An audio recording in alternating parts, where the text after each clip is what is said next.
The threat of nuclear war is at one of its highest points in decades, and global tensions between major nuclear powers continue to escalate, primarily due to the Russian war on Ukraine. Just over a year into the conflict, we're somehow back to the Cold War-style proxy warfare between Russia and the United States that plagued the latter part of the 20th century. Not to be outdone, countries like Germany and China are ramping up their military capabilities, with Germany preparing to increase its defense budget by over $10 billion, bringing its total allocation to roughly $60 billion. At the same time, China has announced that its 2023 defense budget would increase by over 7% to approximately $225 billion, all while more and more training exercises are being conducted across the globe as a show of military might. With all these potential global conflicts brewing, it is only natural to ask, what's the worst that can happen? And unfortunately, there's a lot that can go wrong. With approximately 13,000 nuclear warheads possessed by 9 countries worldwide, the misuse of nuclear technology threatens the lives of basically everyone on the planet. But when you're talking about things on the global scale, it can obscure the fact that some have it worse than others. That's because some people have been chosen to be the sacrificial lambs of a nuclear war. That's right, there's a concept known as the nuclear shield, with very real people and places designated by their own governments to bear the brunt of that first attack. Today, we're going to look at the states that were designated to be sacrificed in case of World War III, and how they came to be the unluckiest places on Earth when the nukes start flying. It all started in 1938, when Otto Hahn and Fritz Strassmann discovered a little something called nuclear fission, which, to put it very, very simply, is a way to release the unimaginable amount of energy captured in the bonds holding together the nuclei of atoms by messing around with the heavy atomic particles like uranium and plutonium. However, this discovery by the Germans, and especially its potential for military applications, was no small secret. On August 2, 1939, Albert Einstein, who'd fled from Germany to America 7 years earlier, just a month before Adolf Hitler became chancellor, wrote to President Franklin Roosevelt to share his worries about the potential applications of the new and rapidly expanding field of nuclear science. He recommended to the president that the government begin developing a weapon of its own in response, and that it should start securing uranium and other required resources, since German nuclear strike capacity could be, according to him, achieved in the immediate future. Following this warning by Einstein and other prominent scientists, and combined with information gathered by American intelligence operatives, the US decided the best option would be to counter the perceived German threat by building its own nuclear weapons. This resulted in the initiation of the Manhattan Project in 1942, where America developed the first operational atomic bomb. Of course, they considered this to be a defensive measure, the first example of the deterrence doctrine, which has been used as a justification for nuclear proliferation for the past century. But it was almost exactly 3 years from the start of the program that Little Boy, a 9,000-pound atomic bomb, was dropped out of the sky at 8:15 a.m. and detonated 2,000 feet over Hiroshima with a blast equal to 12 to 15,000 tons of TNT, killing roughly 140,000 of its 255,000 inhabitants. 3 days later, Fat Man was unleashed on Nagasaki, a 10,000-pound nuclear weapon. It produced a blast of approximately 22 kilotons and killed an estimated 70,000 people. The atomic bombings abruptly ended the Second World War, with Japan surrendering on August 15, 1945. In the aftermath, critical questions in the international community emerged, such as who possesses or is close to obtaining such a weapon, who has the technology for it, and crucially, how can we protect ourselves? After World War II, the international diplomatic system, designed to resolve conflicts between great powers, had collapsed entirely. The old European states had nearly destroyed themselves in a brutal fight against the Axis powers, and were now unable to assert their influence in the way they had been pre-war.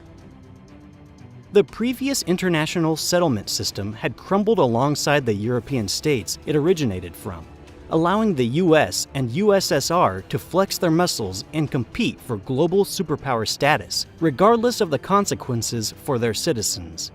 With fewer colonies and considerably less war damage or casualties, the US was lifted out of its worst depression by the massive industrial effort required to supply and sustain the war. This surge in production created millions of jobs, helping to reduce unemployment rates from around 25% in 1933 to less than 2% by 1943. Furthermore, the US gross domestic product grew considerably during the war. In 1939, the GDP was about $80 billion, but by 1945, it had more than doubled to approximately $230 billion. Figuring out the effect of World War II on a country's future and involvement in world affairs can be tricky. US defense spending reached almost 40% of the country's entire economy by the war's end, and it never really slowed down after that. To help you understand this better, think about spending $1 million every hour, all day and night, for an entire year. It would take 576 years to spend the same amount as the US during World War II. The American people put all their resources into supporting the war, which led to a strong defense industry focused on keeping its special place. The US took control of many areas during the war and needed a constant supply of military equipment and soldiers to protect them. It was remarkable that the Soviet Union could hold its ground despite over 20 million total fatalities and a 60% loss of industrial capacity. The war enabled the Soviets to establish an effective organizational structure and retain their Eastern European satellites. This post-war period witnessed the transformation of Western colonies into formerly independent states. For instance, in 1960, countries like Belgian Congo, Benin, Cameroon, the Central African Republic, Chad, the Congo, Cyprus, Gabon, Côte d'Ivoire, Madagascar, Mali, Niger, Nigeria, Senegal, Somalia, Togo, and Upper Volta, now Burkina Faso, joined the United Nations after gaining recognition as independent states. Meanwhile, the USSR and US were busy building military bases into interconnected networks and setting up intelligence facilities and assistance programs. The US took on the responsibility of providing military power and security in Southeast Asia after defeating the Japanese military, but not without confronting the limitations of the new bipolar world order. The Korean Peninsula, for example, was divided along the 38th parallel, with the Soviets arming the North and the Americans overseeing the South Korean military. The US even helped maintain Taiwan for the KMT forces that had lost the Chinese Civil War by 1949. As global issues increasingly involved capitalist and communist superpowers, it was expected that former colonial powers would want to keep economic connections with their former territories, preparing for a future world where military and resources would be crucial. For example, France and Britain found ways to maintain their influence indirectly. The French Empire was replaced by the French Union, which continued to benefit from labor, resources, and profits from regions in Africa, Southeast Asia, the Caribbean, and Polynesia. On a related note, France would later conduct 210 nuclear tests in Algeria and Polynesia between 1960 and 1996. Similarly, Britain ensured it had access to a stable fuel source by controlling uranium mining in African countries like South Africa through British-owned businesses, helping it avoid the political and financial challenges of nuclear power. But the idea that nuclear weapons would end conventional wars was short-lived. During the 1970s, conflicts raged in Angola, Burundi, Cambodia, Guatemala, Iran, Jordan, Lebanon, Nicaragua, Pakistan, the Philippines, Rhodesia, and Sri Lanka.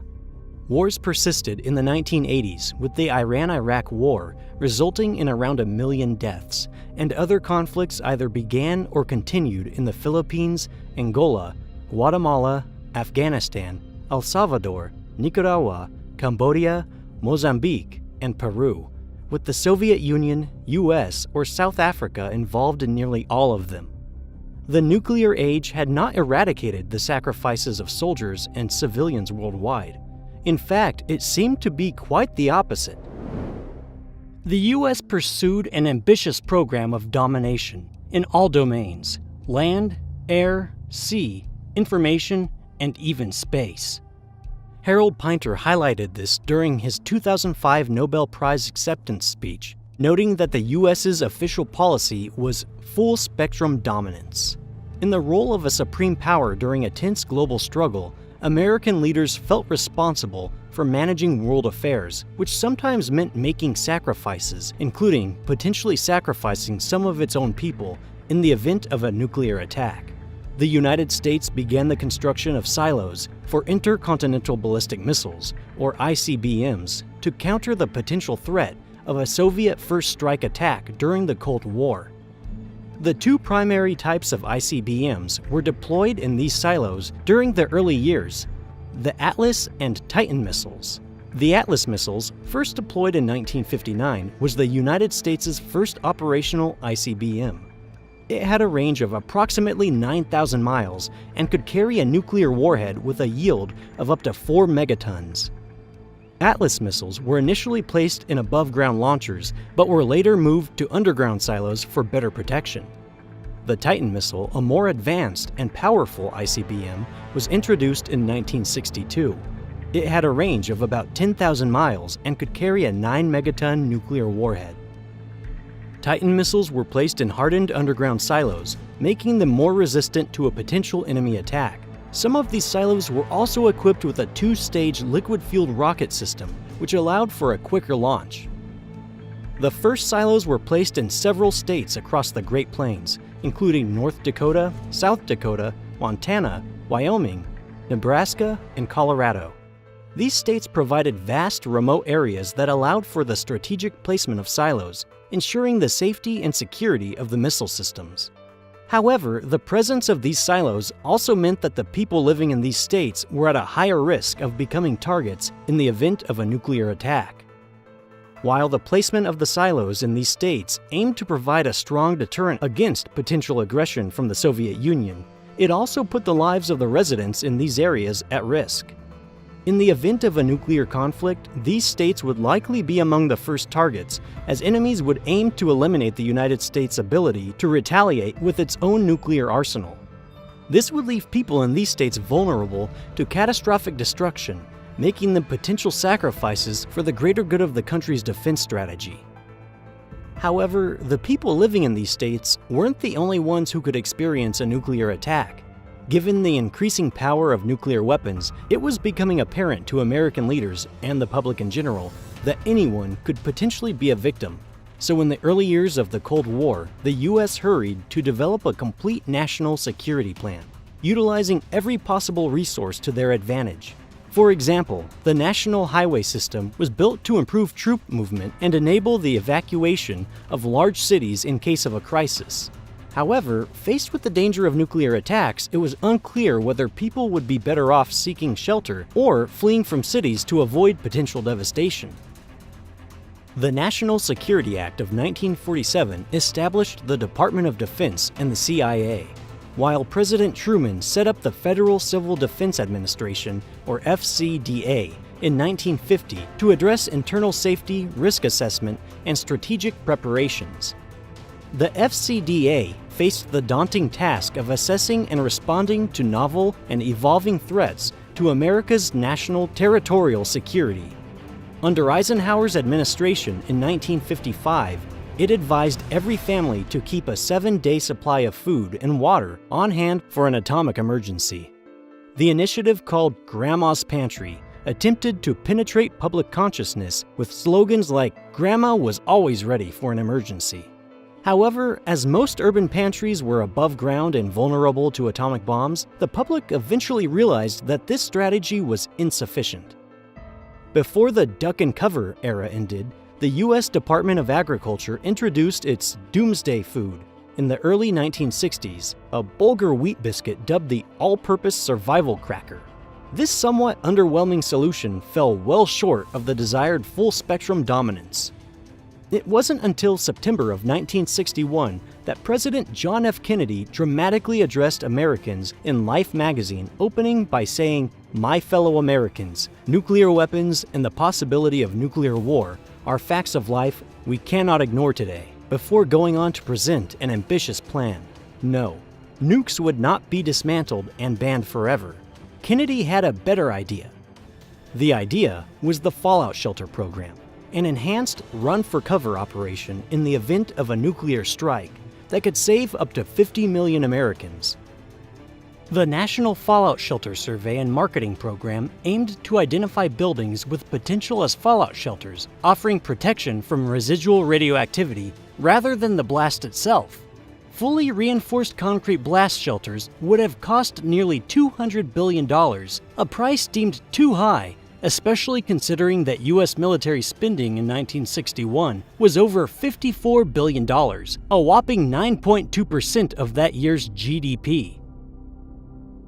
So citizens were left with the luck of the draw in the event of an urban attack. One possible reason these attempts at urban civil defense seem so half-hearted is that they actually were. It was all a bit of theater to keep the population from panicking, since in the eyes of many defense strategists, there was only one thing that really mattered when it came to this ultimate form of civil defense: the United States geography. This is why the first intercontinental ballistic missile, ICBM, silos were placed in the Great Plains states in 1959, because their geography gave them three unique advantages. First, missiles in this area had the shortest distance to travel to the Soviet Union, around 5,000 to 6,000 miles, flying straight over the North Pole. Second, the distance of missile silos from both American coasts increased the likelihood of detecting a nuclear submarine launch signal in time for an effective response. And third, the missile launch facilities were located in the least densely populated areas of the United States, making them the least politically costly sacrifice. In simpler terms, those locations were selected because they had the lowest population density in the continental United States. As a result, any potential loss of life would have a more negligible political impact, making these areas the most suitable choice for a protective shield. Over 1,000 Minuteman missile silos and 100 corresponding launch control facilities were built between the mid-1960s and early 1990s, with the rationale that certain states and their populations could serve as absorption pads for enemy nuclear arsenals. This decision was made despite the rapid development of sea and air nuclear launch capabilities and without any sort of democratic process guiding the efforts. You might wonder why an enemy intending to inflict damage on the United States wouldn't target major cities like Washington, D.C., New York, or San Francisco. To understand why it made sense to people at the time, you've got to understand two things. First, nuclear proliferation occurred at an alarming rate in the 1950s and 60s. The UK, France, and China ranked 3rd, 4th, and 5th in the nuclear arms race, achieving their first atomic weapons in 1952, 1960, and 1964, respectively. Amidst this rapid nuclear proliferation, defense strategies lagged. Military planners often believed in the first strike doctrine, where striking an enemy's nuclear arsenal first in a conflict offered a significant advantage. This defensive thinking led to placing land-based missile silos far from civilian population centers, government buildings, resource networks, and financial hubs. It was believed that a nuclear attack on the U.S. would target one of the hundreds of Atlas, Titan, Minutemen, and Peacekeeper missile sites across the Great Plains, from Texas to North Dakota, New Mexico to Montana. These sites, along with nearby people and ecosystems, would absorb the enemy's nuclear arsenal, acting as a nuclear shield or sponge. Second, civil defense planners relied on the doctrine of mutually assured destruction, or MAD. Early in the Cold War, missile technology advanced so that a full nuclear exchange between the Soviet Union and the US could occur in under an hour. By 1955, the US possessed over 2,422 nuclear warheads, while the Soviet Union had 200. Over time, these numbers inflated, and nuclear deployment by land, air, and sea reached a terrifying level of precision and omnipresence.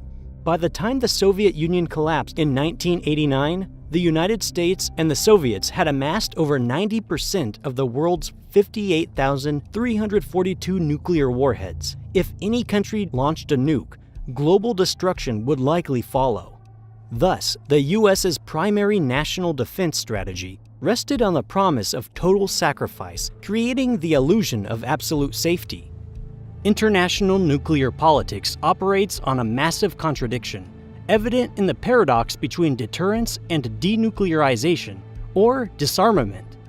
Deterrence, the concept that possessing nuclear weapons and threatening massive destruction can ensure national security, contradicts disarmament, which posits that not having a deadly weapon prevents its lethal use and extends this notion to international politics. The American deterrence policy's dubious nature lies in its varied presentation and handling by different leaders.